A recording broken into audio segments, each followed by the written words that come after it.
Okay, so I wanted to try and do something a little bit different, maybe make a video here. First to say thank you to everyone who responded to our post about our first honey sale. We had a much bigger response to that than I ever anticipated. I really had no idea that so many people were following us online, but I'm really excited that you are. So that's kind of what prompted me to do this. And the other piece is, you know, for everyone who did buy honey or who's interested in the whole process, I wanted to be able to show you, where that comes from. So I've got one of our hives open here, and I just wanted to maybe pull a frame out of one of the honey supers and just kind of show you what it looks like before it gets extracted and put into the jar that you have on the counter. So this is where it comes from. These are our honey supers. So the only thing in these boxes is honey. The only bees that are able to make their way into these boxes are worker bees.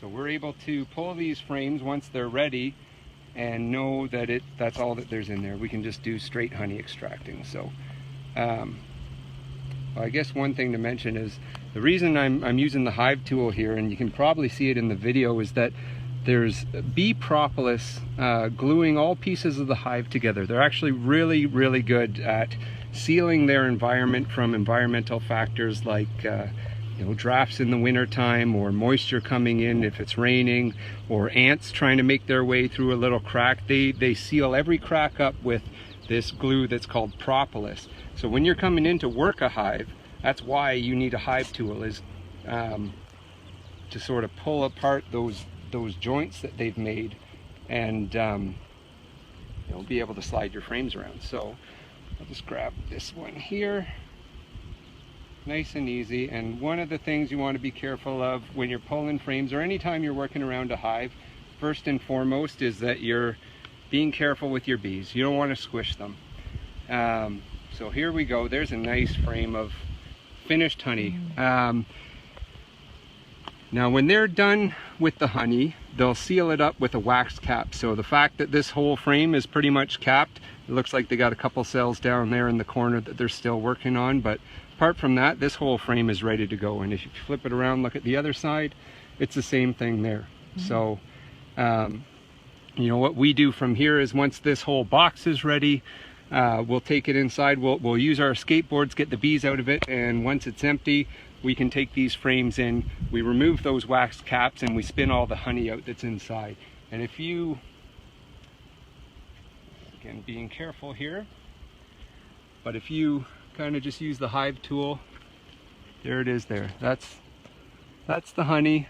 As soon as you open it up, they come in and start fixing the damage you did. By the time, by this time, in a matter of hours, that'll all be fixed up. They're drinking up all the honey as I've let it loose there, but that's what it looks like. That's what it looks like inside the hive. Look, they got a whole party going on drinking up that honey. So this is where your honey comes from. And these bees are very well cared for. They're very gentle bees.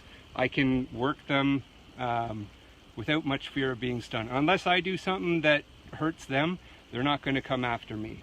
Not typically anyway. So we'll just close these girls back up there. Slide that frame back in nice and careful. Again, not wanting to squish any bees. Set it back into place. And there we go. So once again, I just wanted to say thank you to everyone who did respond, everyone who's bought our honey, and everyone who's supported us through this whole thing. It's been pretty awesome to see the response. And I both Lindsay and I are really happy that so many people are interested in this. And I'll try and make a point of maybe doing more of these videos. It's not really my comfort zone, but if you're into it, I'm happy to make the videos and show you what this is all about. So anyway, see you next time.